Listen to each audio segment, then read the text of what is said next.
I can't control God. It's a risk you take, you know? I can't control the wind or God. So then 5 seconds before. then I will call out the tour director. But I'm just saying that if the wind blows, there's nothing I can do about that.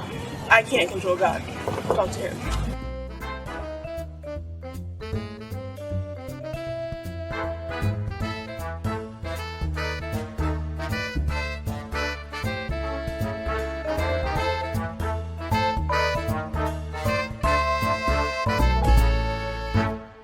Hello everybody, welcome back to The Body Serve. I'm Jonathan. I'm James. Were you startled by my volume there? The enthusiasm. We took a week off. Only Monte Carlo was happening, really. Billie Jean King Cup was happening. I felt like it was a light week. It was a good time to take a break. We won't be covering Billie Jean King Cup on this because I still don't know anything really about it. That's clearly my fault, but I don't know the format, don't really know how it works, who advances where, blah, blah, blah. You've only had how many years at this point to learn the new system? Actually, you don't even know how many years. They channeled their very best Sarah McLachlan with this tournament because they certainly built a mystery to me. Oh. Wow. Did you just think of that? I did. We love that you all seem to love our Charleston episode. Yeah, the response was very, very cool to see. I hope we've inspired a few people to attend Charleston in the future. I hope that the tournament saw that we inspired people to attend Charleston and will, send us a little love via maybe a ticket or two. Oh, you think that that's going to happen? I just want to reassure you that the episode was not payola. There was no sponsored content whatsoever. We just really liked it. Mm-hmm. Two things. You said to me in the aftermath of people listening to the episode and, sending us messages, wow, I guess I really should be more positive because there seems to be a correlation. I'm like, wow, this is what they wanted all along. And also, we've been asked in the past and we've toyed with the idea before and just never really knew how it would come about. But perhaps we have a TBS meetup/event in Charleston next year. If we decide to go and if y'all are serious about going based on our episode, maybe it would work. Yeah, so think about it. Let us know if you are coming because it's something we're seriously considering on a more official basis than just kind of running into people at tournaments. Let's begin with Monte Carlo, won by Stefanos Tsitsipas, someone who had only reached the quarterfinal round of a tournament twice this year. Prior to this event, he got his groove back in Monaco. It's the most likely place for it to happen. It's the site of 2 other titles won by him. His only 3 Masters 1000 titles have been at Monte Carlo. There's that @/in. Whatever. He beat Echeverry, that guy, Khachanov, Sinner, and Ruud in the final. It's a good grouping of players that he beat in that tournament. It's a very, very good grouping. Especially that semifinal over Sinner, who, as many people said, wait until we transition to clay. This type of dominance may not be able to continue in the same way. That's not to say that Sinner can't win big on clay. It's just that it is going to take some time. His game is not naturally, or the most naturally suited to clay. Okay. It's more of a reminder to me that there are certain players in tennis who, come clay season, they get their shit together. Yes. They are suited to the surface, they play well, they have a certain comfortability on the surface. And at this event on this surface, Tsitsipas it's his milieu. Comfortability. Well, is that not a word?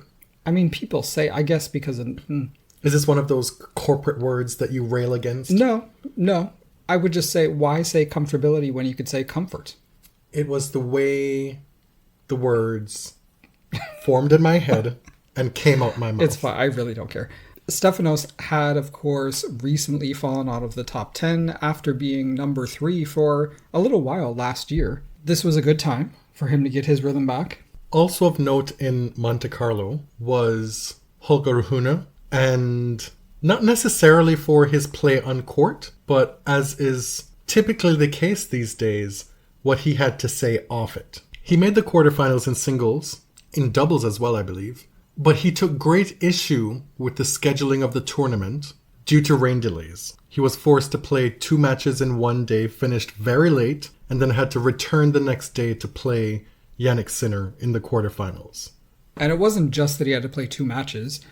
On Thursday, he played against Nagal and Dimitrov. The Dimitrov match lasted 3.5 hours, and he was on court for over 5 hours that day.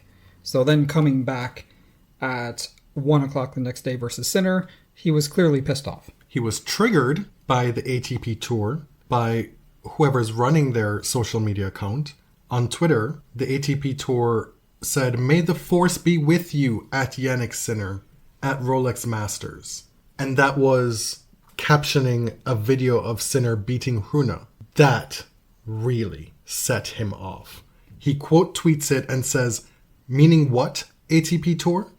Not that you gave me the best conditions in the first place, having to play 2 matches the day before ending late, leaving almost no recovery time. Chair umpire making crucial mistakes and giving wrong warning that disturbed the game. May the force be with you, Jesus Christ." Spicy. I feel like you emphasized "May the force be with you." I don't know that that was where the emphasis was. Does it matter? This is creative license on my part. Do you think that he knows this is a Star Wars reference?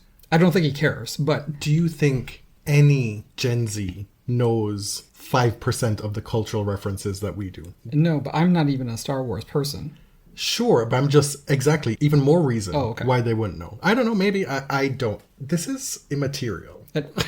Please continue.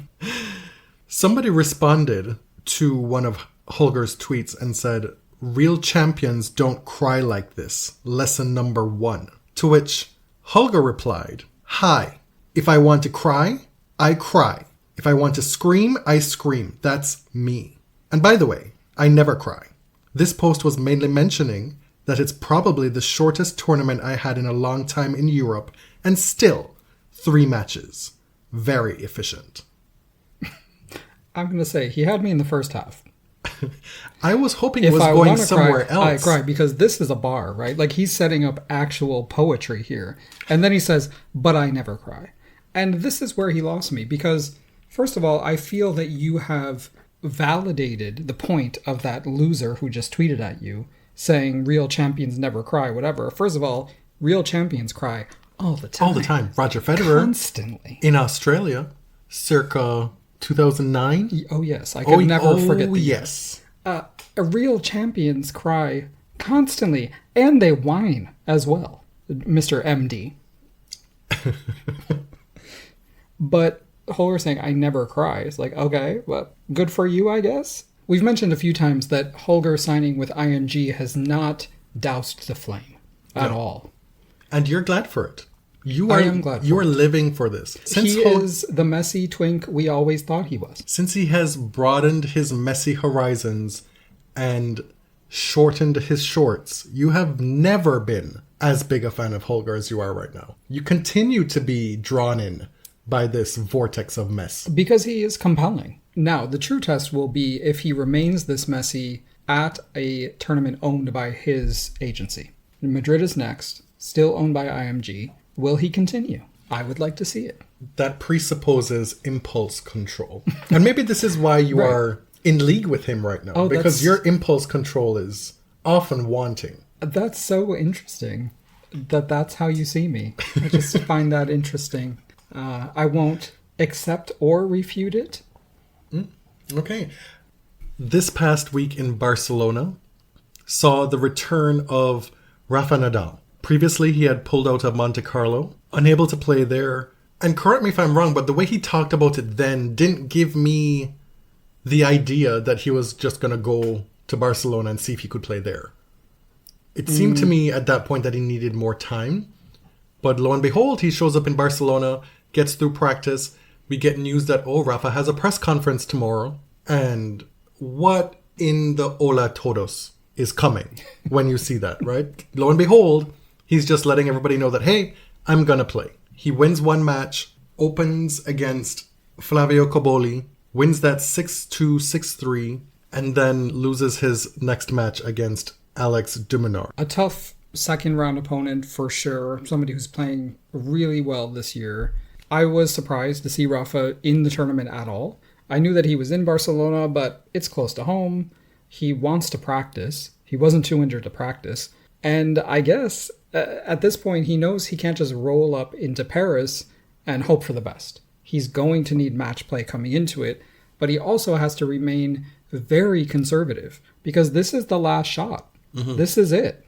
And we saw that with how he played. He has an amended serve. The serve is giving him problems. We still see booming forehands, electric forehands, the backhand cross court. Lots of things in his game is still there. But you get the sense that he's holding back. And he even hinted or even said as much in his post-match press conferences, saying, quote, "It wasn't today that I had to give everything and die. I have to give myself the chance to do that in a few weeks, or at least try to. I will try to take a step further in Madrid, then another one in Rome and in Paris. There is the moment to do it. Whatever happens, there is no better place to be." Rafa likes to do this escalating repetition when he gives an answer, and it reminded me of something very famous, which I believe we used in an episode title. In 2019, he said, "What happened in Monte Carlo happened. What happened in Barcelona happened. What happened in Madrid happened." And here we are. We are in Rome. I wasn't planning on doing any kind of accent. That was not supposed to be an impersonation, by the way. I know it was not good, but I felt like it couldn't be done. It sounded fine to me. Oh, thank you. Just an absolute classic of a press conference, that one. But here we are. We are in, I don't know where we are. Are we going to Madrid? Are we going to Rome? Well, Rafa is currently in Madrid. He is. Is he going to play? He intends to play. Mm-hmm. And perhaps there hasn't been any deterioration physically from his output in Barcelona, and so he's able to maybe try and build on that. There are two things at play here. Back in the day when Rafa would come back from injury or, say, a 6-month absence, he would still have thousands upon thousands of points on his ranking. Mm-hmm. That would help him in draws. He could come back and get maybe a bye and then an easier first match and then ease into the tournament. This is no longer the case. And so everywhere he turns up, it's going to be difficult. As you know, he did not drop out of the top 10 for about 18 years. So even after those long layoffs, he was guaranteed a seed for decades. Mm-hmm. That's not where we are. He will not be seeded for the French Open. I honestly thought his answers were more optimistic than I expected. And watching him play, I thought, well, it looks kind of similar to Netflix Slam. He's definitely slower moving around the court. The serve is not really there, but that could be prevention at this point. That could just be like taking care of his body, or it could mean he's not capable of doing something. I don't know which it is. But off the ground, he can still be very destructive, right? Damaging with his forehand especially. Yes, and on clay, I find that his backhand cross-court is still the X factor. Even with diminished returns in other areas of his game, he can still open up the court like almost nobody can in tennis with that one shot. His most underrated shot, I feel. And if he's able to add clicks on the serve when he needs it, come the French Open, if he's able to get match play, win a few matches, and the body holds up, I'm not saying he could win the French Open. I'm saying it could be a decent event for him. Yeah. I just don't know what we're in for. I think this week in Barcelona made me a little sad, but also gave me some hope. Because I was in a place probably the week prior where I was coming to accept that this just may never happen. That this may be a final season retirement tour that just isn't going to get off the ground. And I had to accept that. But now I have the tiniest sliver of hope that we could really put something together. But just the fact that this is, that was the last Barcelona. We'll see the last Rome, the last French Open. Like, that stuff is hard to reckon with as a fan. For somebody you've been riding with for 20 years. Right, but do we still know that definitively? He said so. Did he say it definitively, though? I believe so. All I've been hearing is like, well, I don't know, maybe I'm wrong here. We will still have the Olympics, though. Will we? Well, If he dies in Paris, right. I wish he wouldn't feel the need to have to die on court, because there is life after tennis. so that happened. That happened in Barcelona this week. A tournament won by Casper Ruud, his fourth final of the season. He plays Stefanos Tsitsipas in a final in back-to-back weeks. Stefanos winning in Monte Carlo, Casper winning this week in Barcelona, and he is up to number 6 in the world. Casper wins his first ATP 500 title. The first title over that 250 level. That's kind of crazy. This is somebody who's made 3 slam finals. And it's funny, it actually would have been Tsitsipas's first 500 title. He's won higher level titles, but never the 500. And I think he's lost like 10 or 11 times at this point. This is the third time that the two have played this year. I believe Casper leads 2-1. On his way to the final, on his way to the title, Casper beat Müller, Thompson, Arnaldi, Echeverry, and then Tsitsipas. I feel like Casper has this reputation of being a 1B star. Right. Not a legitimate star, not a legitimate somebody who's deserving of a slam title. And I think and I hope that this year, with his stretch of results, if he can build on it, he can brush that off. Did not care for his comments about short shorts this past week, because I've long maintained that that is one of the big problems with his kits. His kits are at least minimum 1 inch too long. It makes him look shorter. It makes him look shorter than he is. It gives disproportion. It just doesn't work for me. Stefanos was also an anti-shorts person on the video. Did I just say shorts? Anyway, you know what I mean. Also a kind of losery opinion from Stefanos, because his shorts look consistently dopey. They are pajamas. He's wearing crocus bags. What? That's for the Jamaican listeners. What does that mean? Just big bags. Okay. They're used as sacks to transport things. Casper is a 3-time major finalist. He happened to run up against Djokovic, Nadal, and Alcaraz in those finals. But he is somebody, I think people were expecting him to dip and that he had achieved all he was going to achieve. He's only 25. As if he were a Diego Schwartzman type figure. Oh, damn. Well.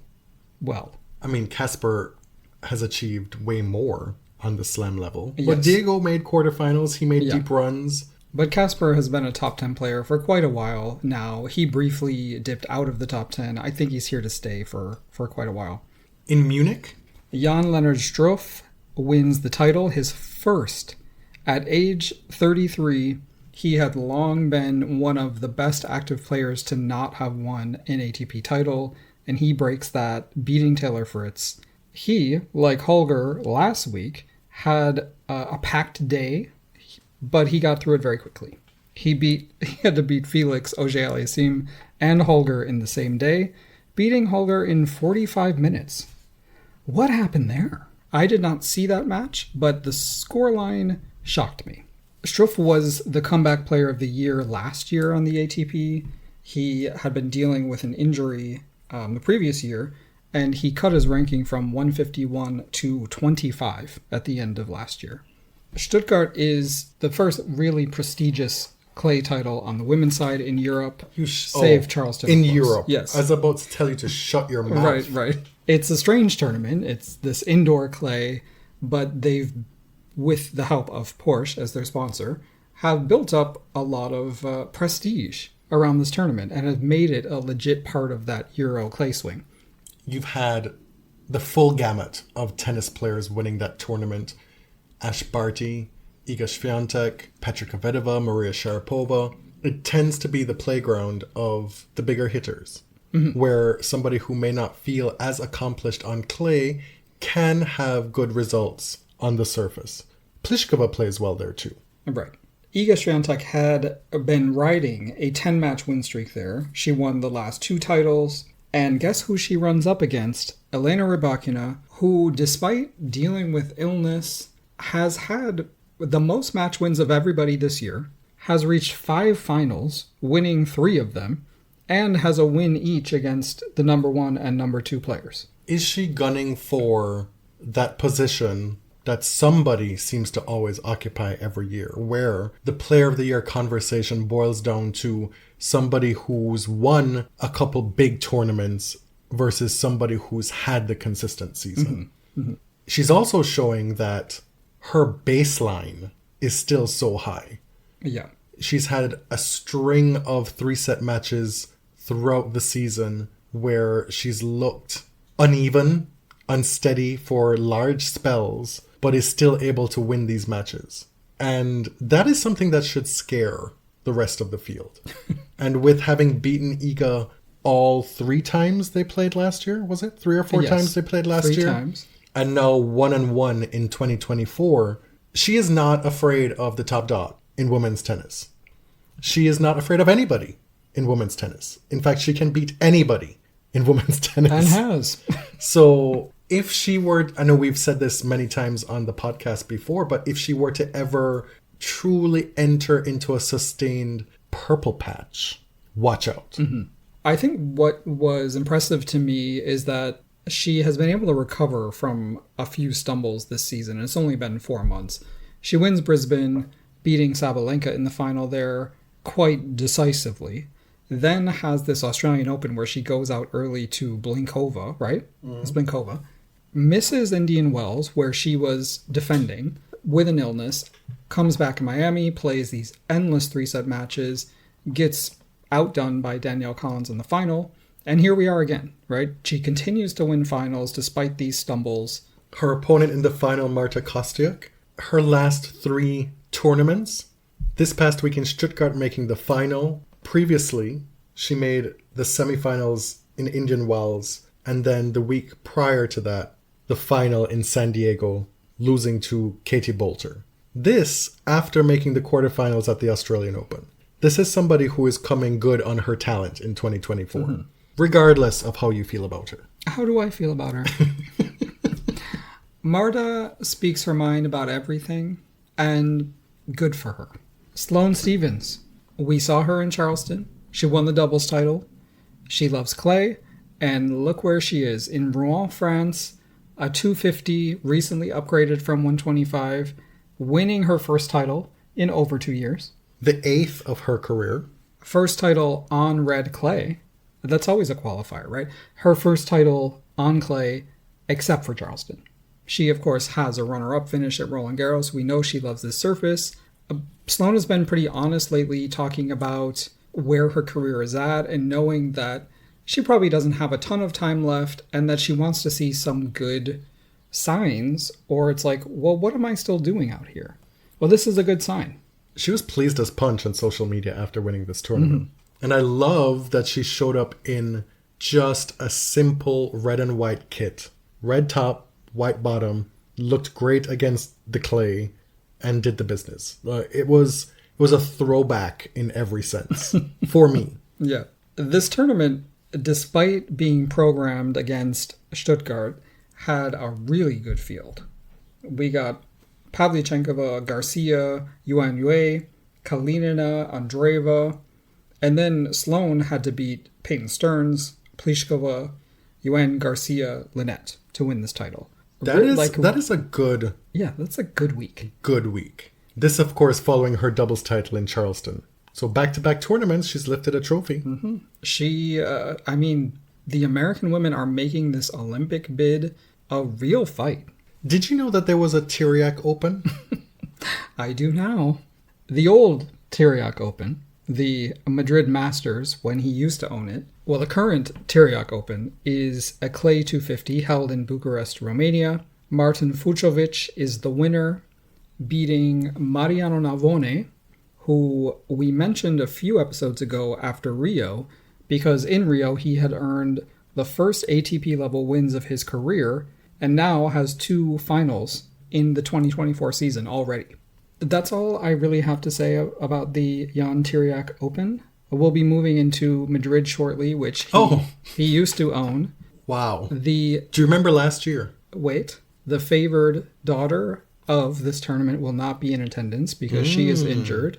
That is true. Madrid has the most consistently rotted vibes of any tournament on the tour, in my opinion. Last year, you just mentioned. What did happen last year?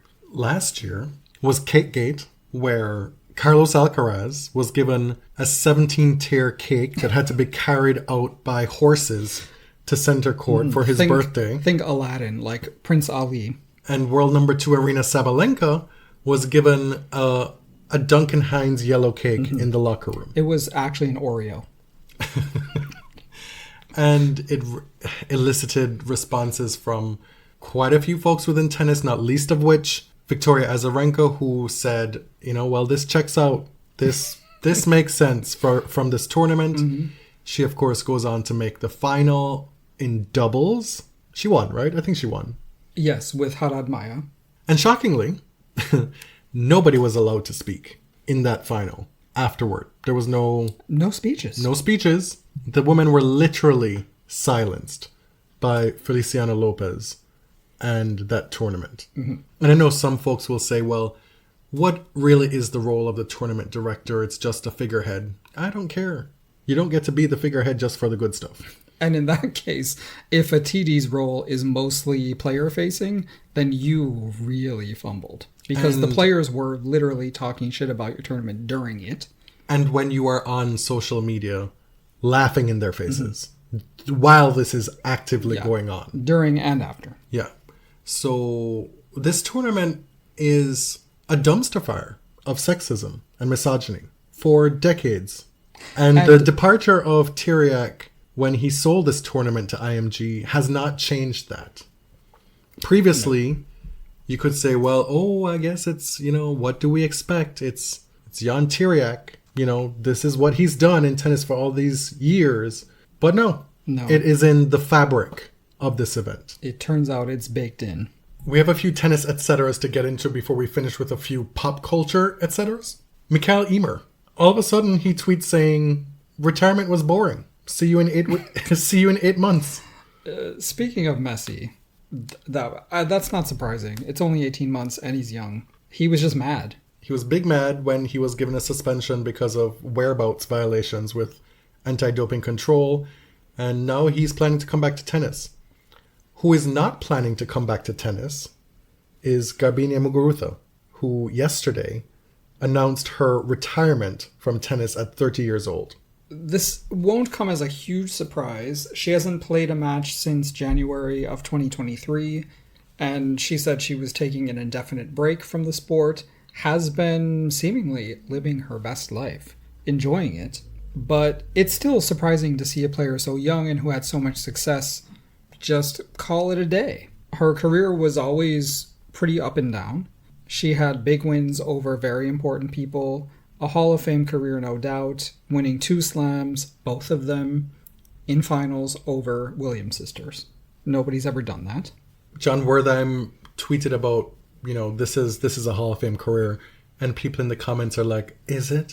You're telling on yourself. Well, I also, you can disagree, but that means you haven't seen the type of players who have been inducted in the Hall of Fame. You haven't been paying attention. So this is learn the criteria. This is a 2-time slam champion, a 4-time slam finalist. She's beaten everybody that there is to beat in tennis who matters. What you may be hung up on is that this is a career that didn't live up to the expectations that everybody put on her. Right. I don't know what she put on herself, but when Garbiñe was winning Wimbledon in 2016, when Garbiñe was reaching the final of Wimbledon in 2015, winning the French Open in 2016, winning Wimbledon in 2017, 7 years ago, at the age of 23, this felt like a career with so much all-time great potential.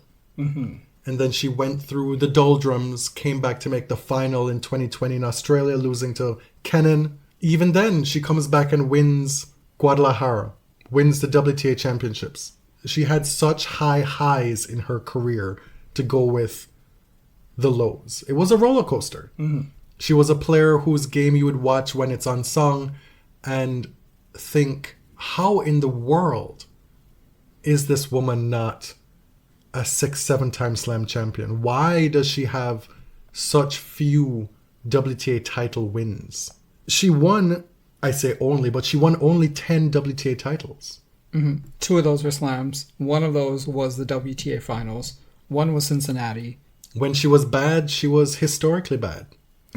Like it wasn't always fun to watch when she was going through her bad periods. But through it all, she served charm. She served shade in multiple languages. A lot of classic quotes. Right. A lot of classic reactions. I think she is the player most emblematic of this transition period from the Serena, what do you call it in music? When say Stevie Wonder releases. Oh, like her imperial period? Yes. The transition from Serena's imperial era to what comes next.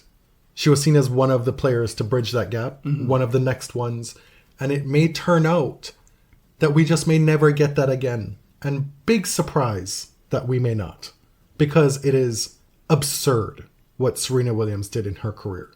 To the point where Venus Williams' 7 slams doesn't even really register to most folks in the grand scheme of things. When there are very few players who've ever won 7 slams in singles, not to mention 14 in doubles. But back to Garbiñe, beating Serena at Roland Garros in 2014 decisively, like really beating her, was a huge announcement of her talent. Then beating her in the final 2 years later. Of course, one of our most heartbreaking matches ever was the 2017 Wimbledon final, in which Venus and Garbiñe played a really tight competitive first set, but then Garbi ran away with the second. She had what it takes when it mattered. She was the 24th woman to be WTA number 1. Shortly after winning Cincinnati in 2017, we were there covering that entire tournament. We were there for that ride. Happy in retrospect to have witnessed it. Yeah. She was one of the players that really brought your mother into women's tennis, I would say. Yeah, that's true. That match against Madison Keys in Cincinnati. Mm-hmm. Damn, Madison is always there, but too often on the losing end of those matches. Yeah. I'm happy for her. You know my position on this when people have been clowning Muguruza over the last few years, especially during her hiatus, looking at her spin classes, her yoga, her this, Zumba.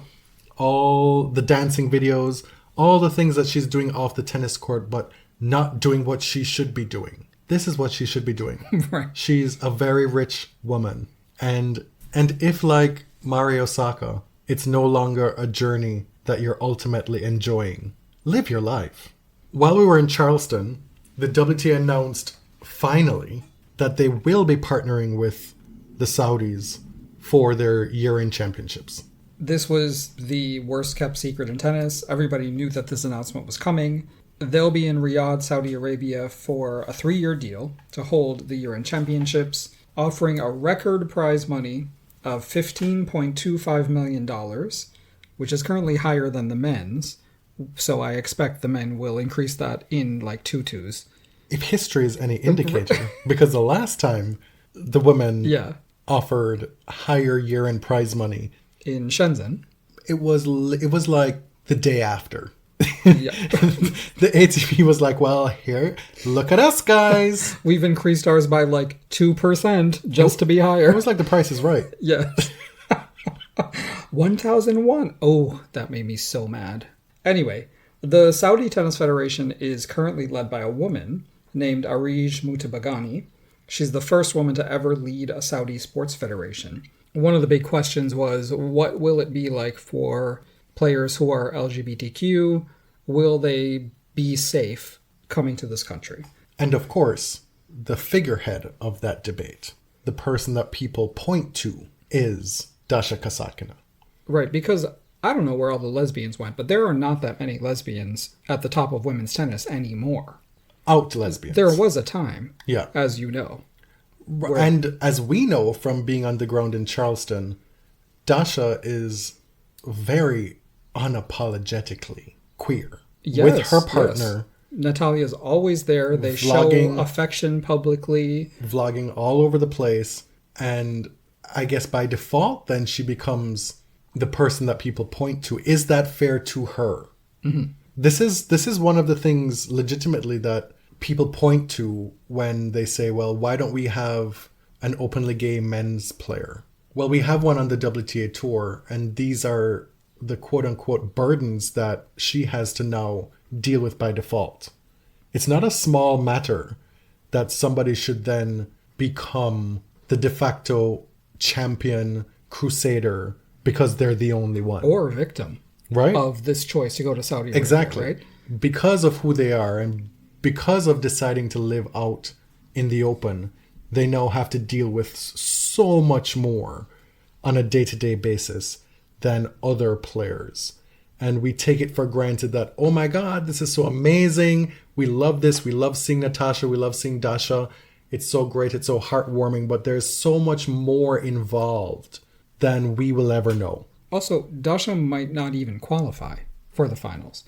But it shows you that it's important that movements have an actual human being to glom onto, because otherwise a lot of people don't understand it. Like, they actually do not know how to empathize unless they can put that on a real person who they feel they know.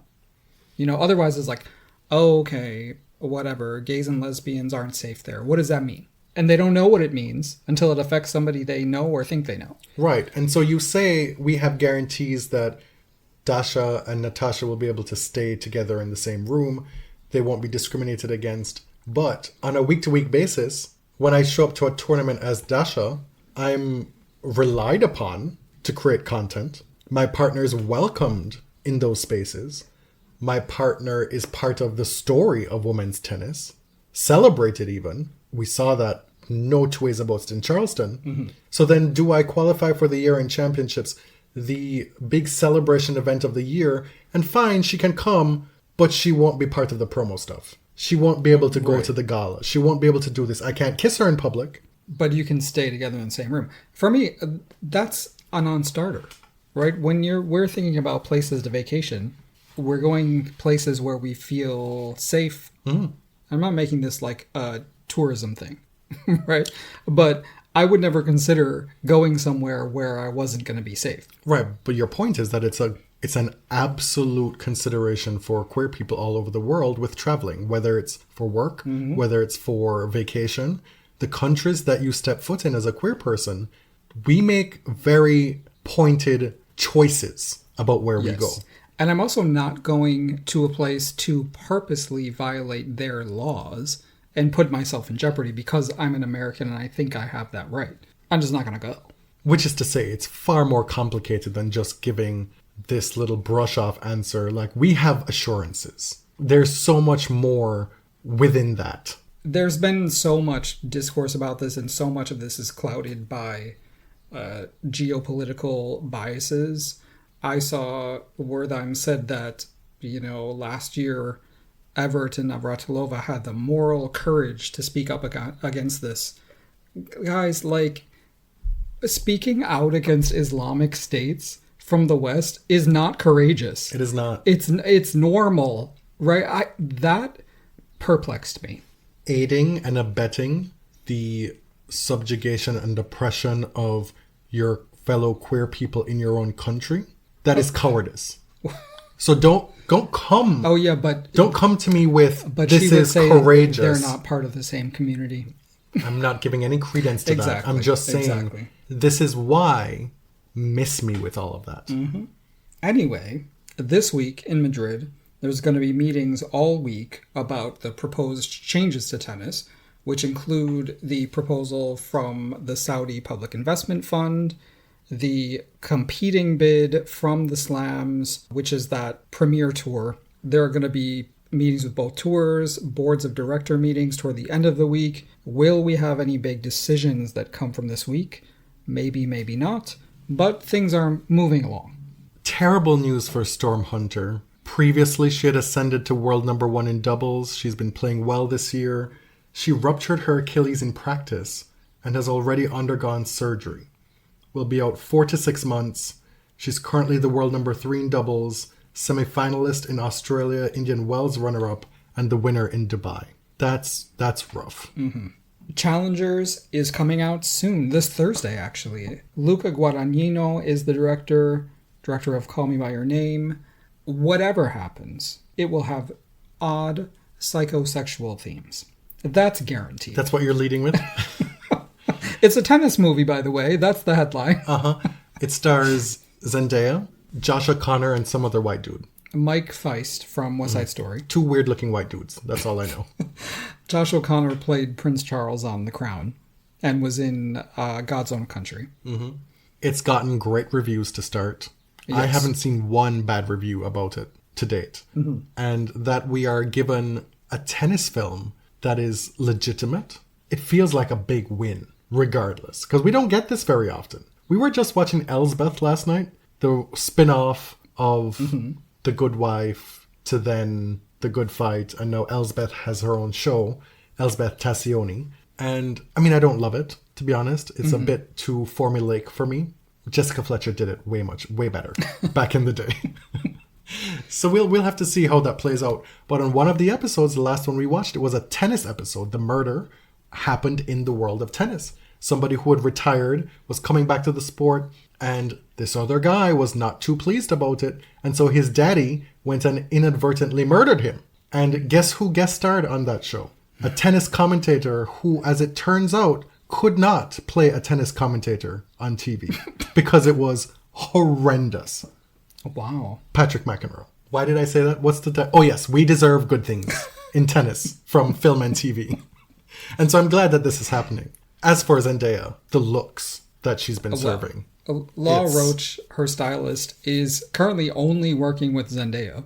Law said that he had basically retired from being a stylist. But there he is on every stop with Zendaya. She's giving tennis looks. She did an umpire look. You know, you got a lot of vintage kind of Wimbledon things.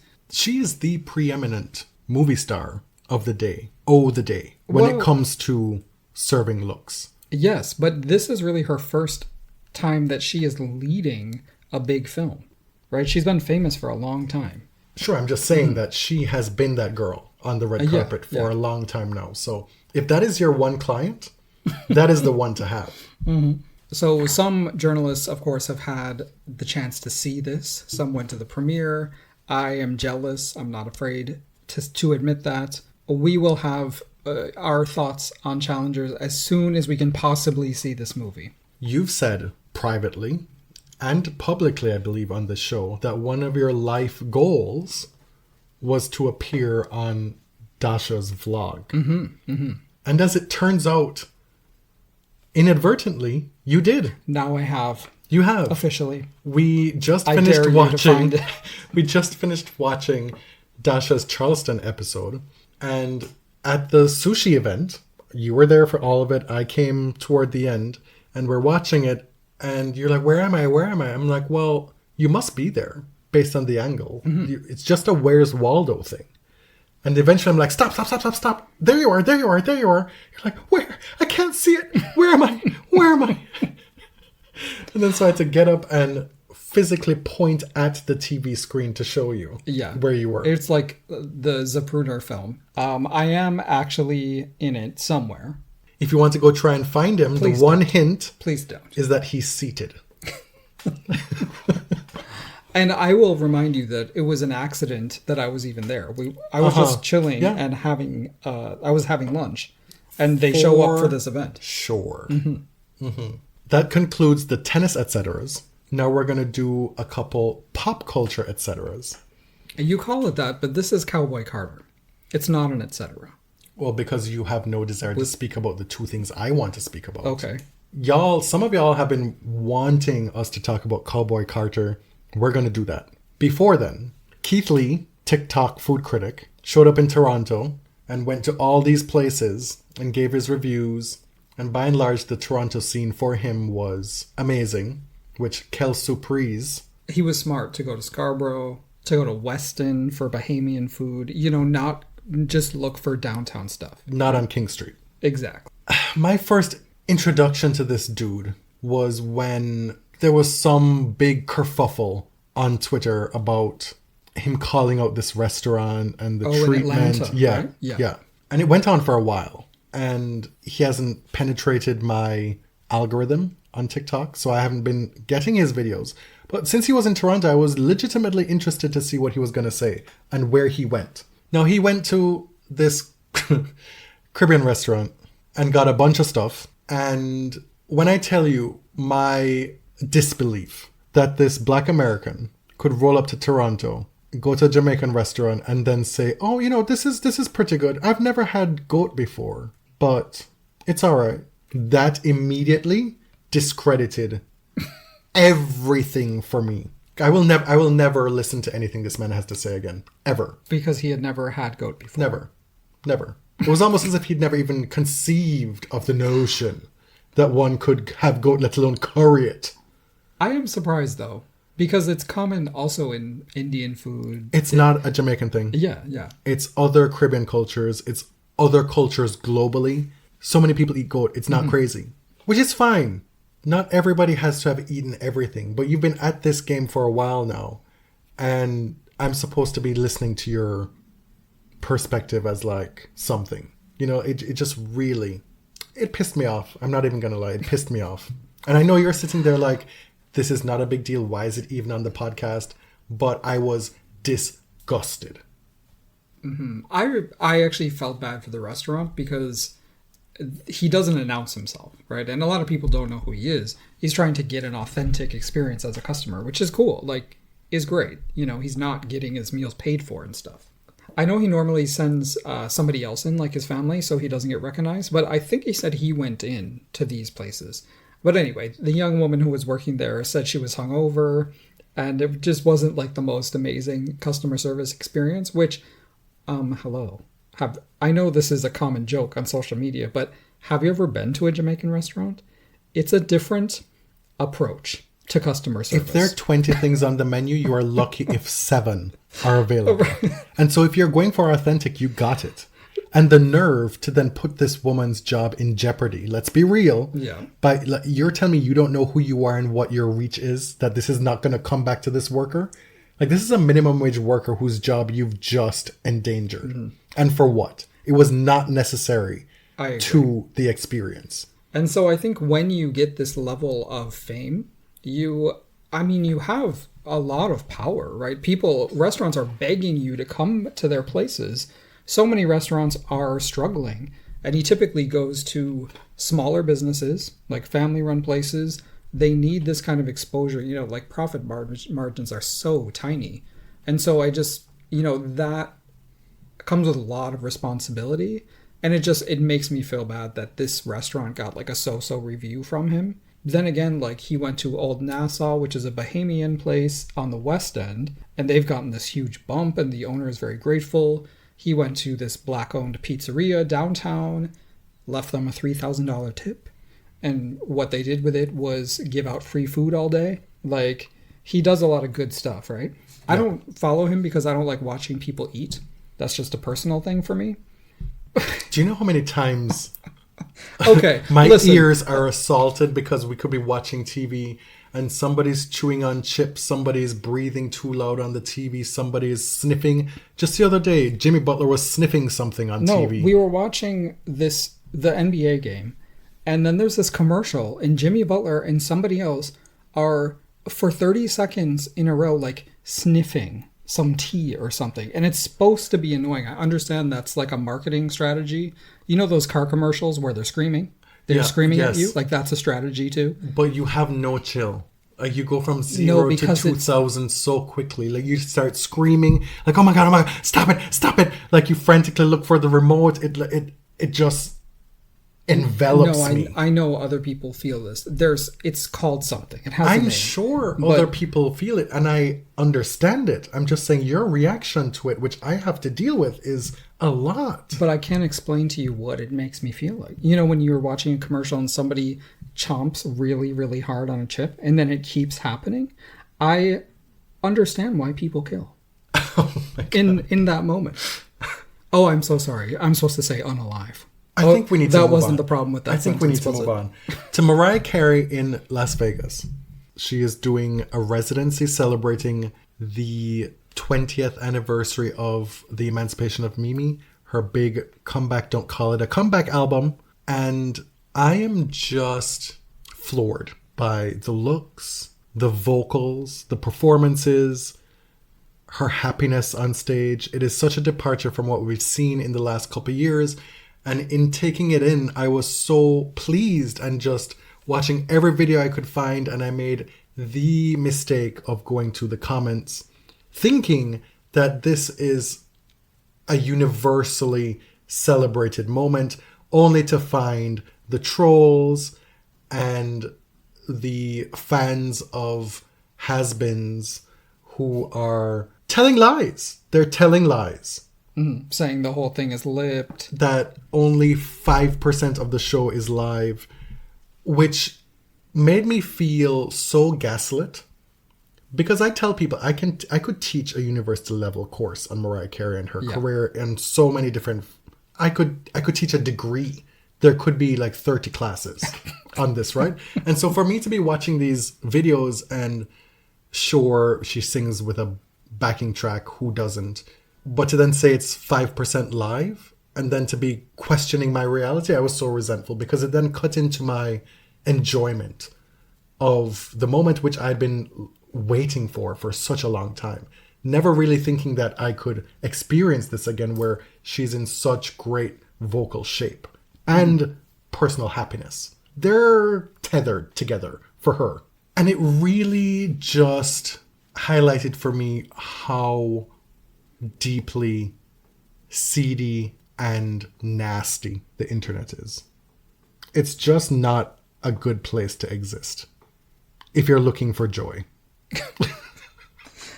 No, I mean, stan culture is rotted. It is right? Horrendous. When in fact, the person who Mariah famously doesn't know released a documentary, released a film, released an album, released tour dates, and nothing is selling above 10% capacity. And so the fans are so pressed that they've taken to the comments to ruin other people's joy.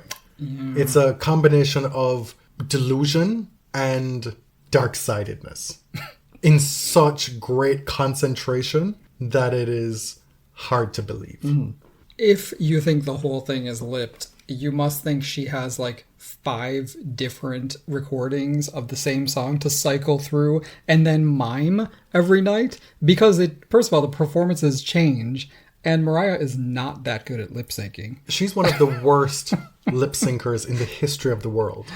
In the history of popular music. It's usually quite obvious, actually. And so I heard somebody say in the comments, specifically with the Vision of Love performance, where she changes the arrangement, and then at the end of the song she does a whistle where it would normally be just, a big run moment, And night 2, the whistle was different than night 1. Yeah. And so this person said, well, obviously she recorded 2 different versions in the studio with her current voice to then throw you off the scent that she's lip syncing. Right, but then it'll be 3 versions and 4 versions and 5 versions. And so not only has she brushed up on her lip syncing for it to be undetectable that way, but she's also gone into the studio and recorded this new version of the song twice, specifically to alter that note so that we don't think that she's... It's mental. It is... And this is one of the hardest parts of being a Mariah stan, is that when she's on and at the peak of her powers, and even to this day, her tone is unrivaled.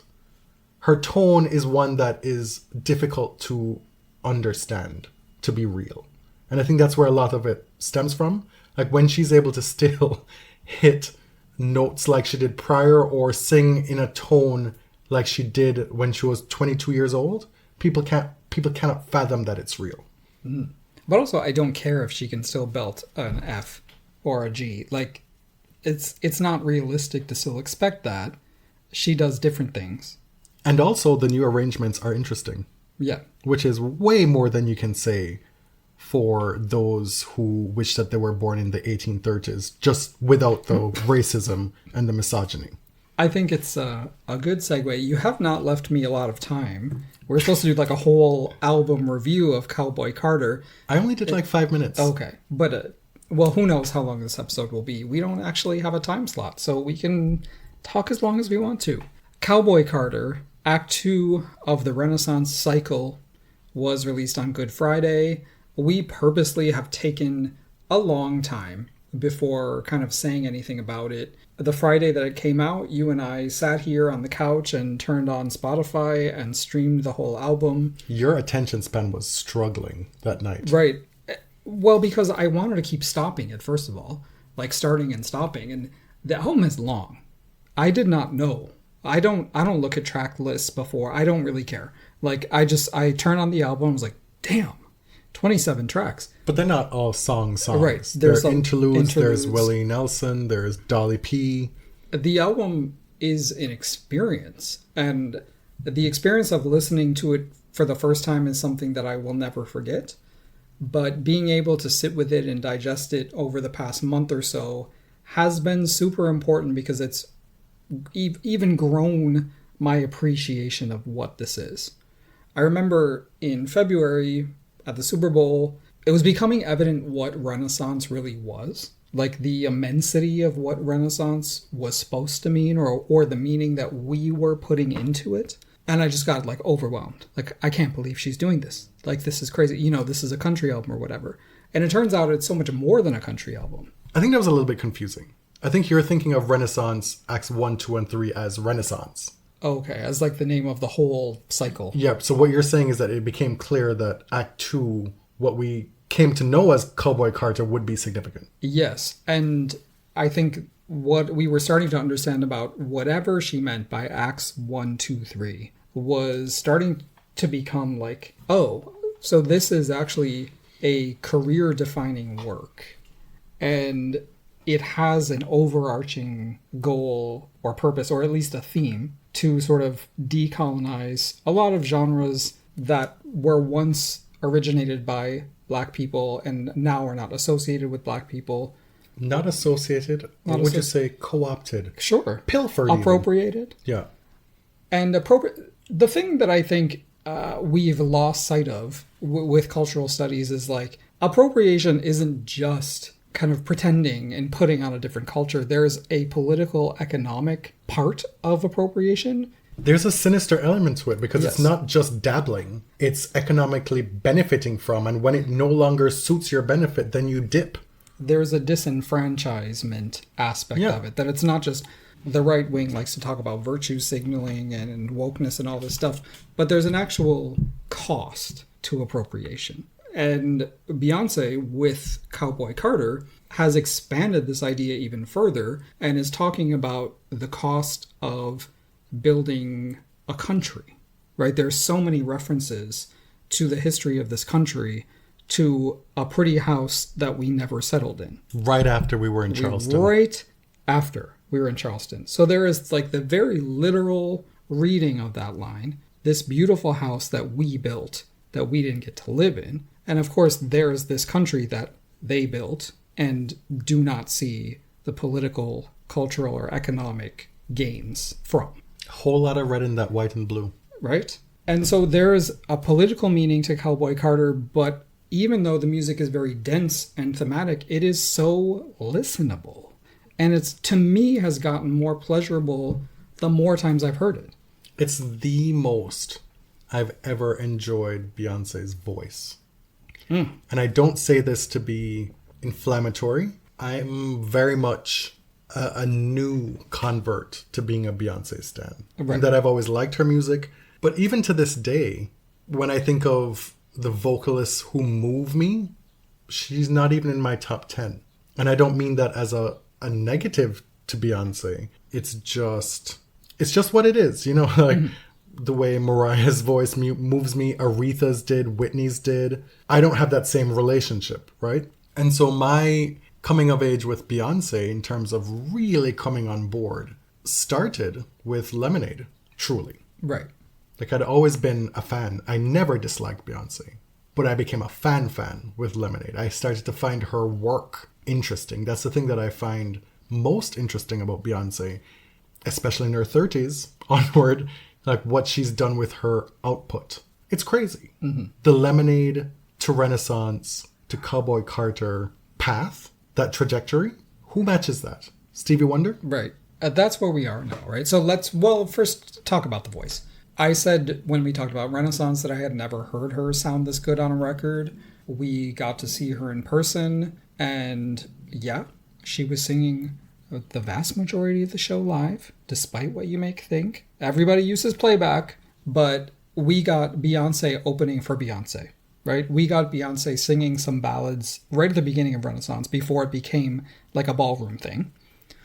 And the voices, I mean, I just do not understand at age 42 how you've maintained this type of power and how your tone has been enriched and deepened.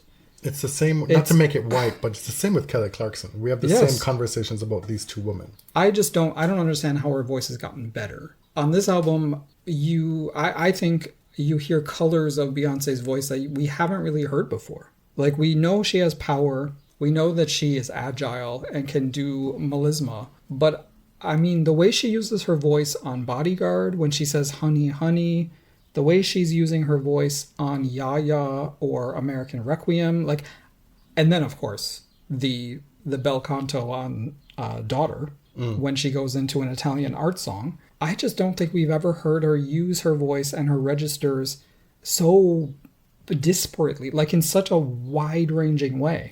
Which is ironic, because I find it to be her most restrained vocal performance on an album. Right. Which, it is one of the greatest lessons that less is often more. You know, the 1, 2, 3 start to this album is so heavy, yet ethereal.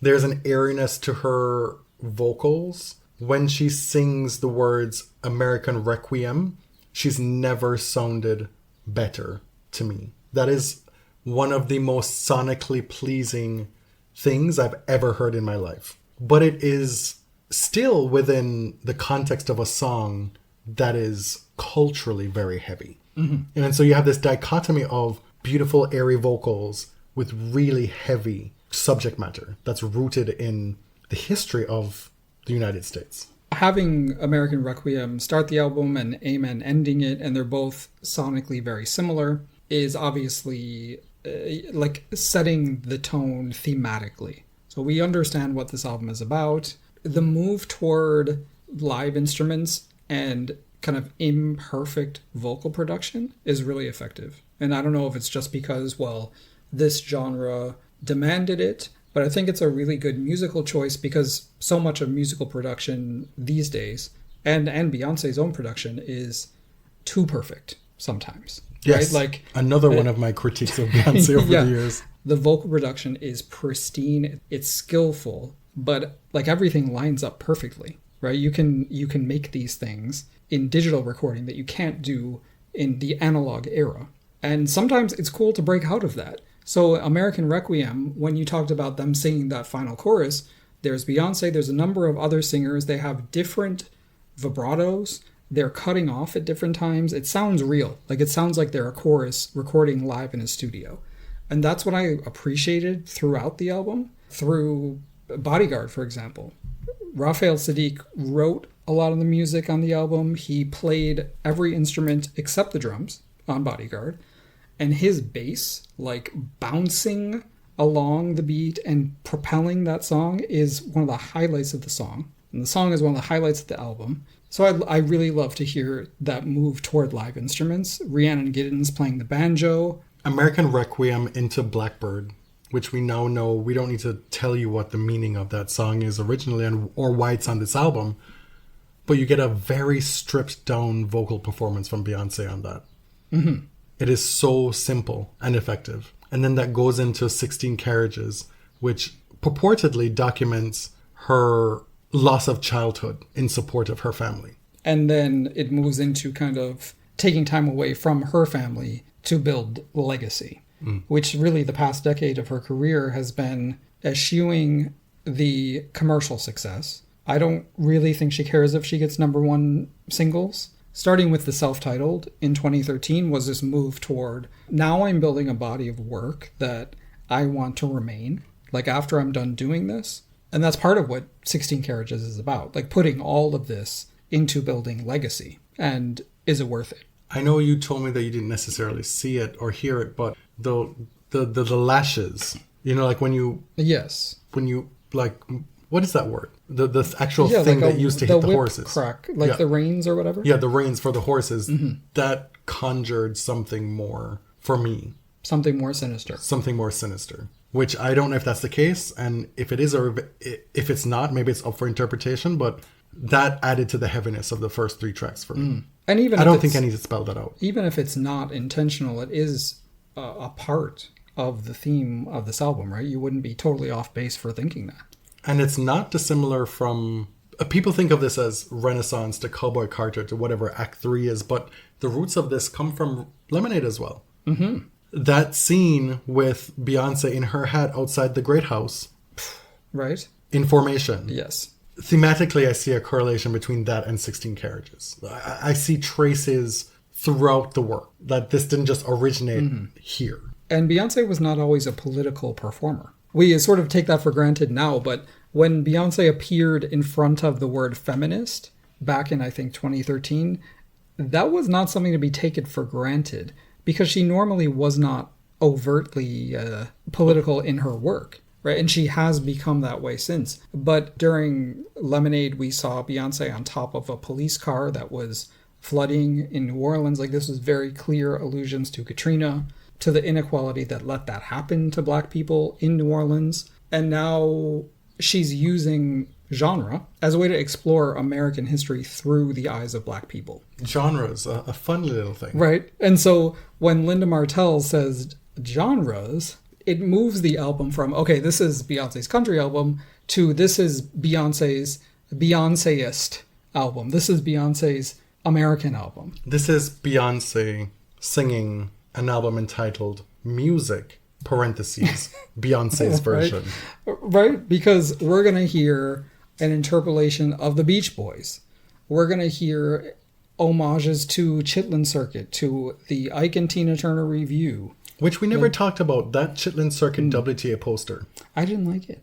That was not it. So, Like, decidedly not it. yeah.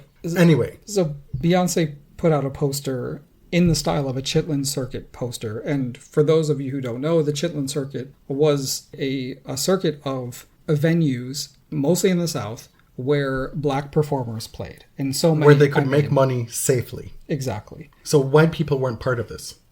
And so Right. with the WTA putting out this Chitlin Circuit poster of the winners in 2024, and there is how many Black people on it? I mean, Jasmine Paolini was the only non-white person. Let's be real here.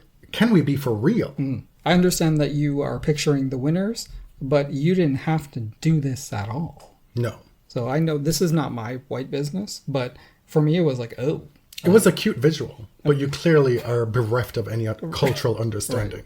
I think like what's resonating with me with Beyonce's work more recently is the continuity, the sense of communion with people and things that came before me, before her, right? And again, this is like, I'm a tourist in this. This is about the continuity of the Black experience in America. Part of that is with genre, is with smashing all of these different songs together in one of the interludes, right? You have a country song, you have Sister Rosetta Tharpe, Chuck Berry, and you start to understand that these supposedly distinct genres are in fact quite interrelated.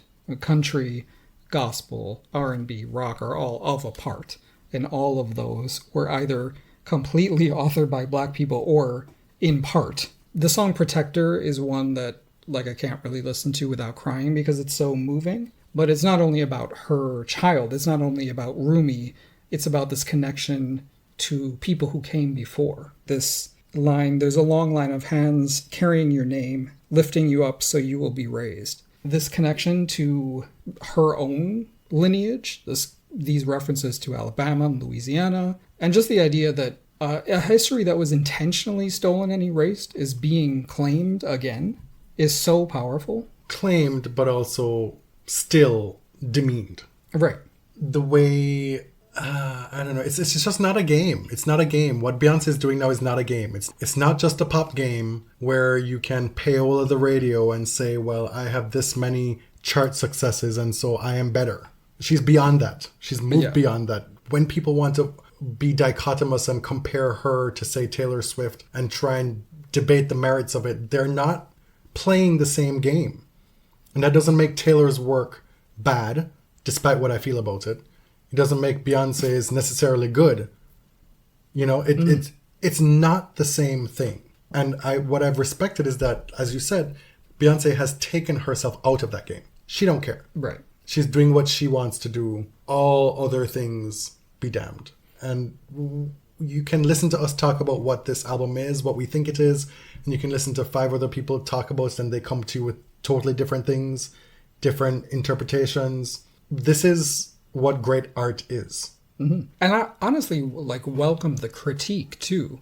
I welcome what Bell Hooks wrote about Beyonce, even though I don't agree with all of it, but the black capitalism critique. Oh, for sure. Right? Like, that's obviously Yes. there, right? This is a history claimed, but also commodified, of course. But I just feel like at this point, you really cannot deny the music. It is really that good. And part of it is Beyonce, and part of it is Raphael Sadiq and The Dream, and all of the country collaborators and Dolly Parton.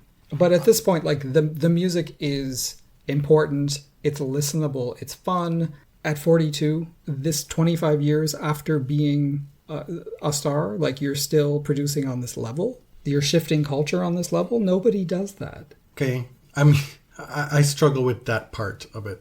Like the heaping on of the praise of being such a culturally relevant icon. Okay. Kind of thing. Like, okay, just fine. Take away all that. Which of the icons 25 years later was making music of this quality? And the list gets small. right. I think what's the most important takeaway from me with this is that it's immaterial to qualify the music, which is where I'm coming from with that. I don't care. I don't need to place it against something else. I don't even need to place it against her preceding work. Initially, I thought, well, you know, I'm not even sure this is better than Renaissance or even better than Lemonade. Lemonade would always have a special place for me, you know? And then I was like, it doesn't matter. One day I'll wake up and I'll feel like listening to Lemonade. Yeah. And then another day I'll wake up and feel like listening to Renaissance, which is part of the purpose. It's giving different vibes. It's giving different meaning. It's giving different reasons, you know? And this album, maybe it's proving that it's genreless. Maybe it's proving that it's boundaryless. Maybe it's proving that we just don't need to compare Beyonce to other people or even to herself. Like, the work just exists in and of itself, and it's great. Okay, period. Yeah. Thanks for listening. My name is Jonathan. You can find me on Twitter at tennis_John. And I'm James at ElliotJMR. 2 L's, 2 T's. Everything BodyServe related can be found at linktree.com/thebodyserve. Good luck to us editing this episode and getting it out in a timely manner. Thanks for listening. Till next time. Thank you very much.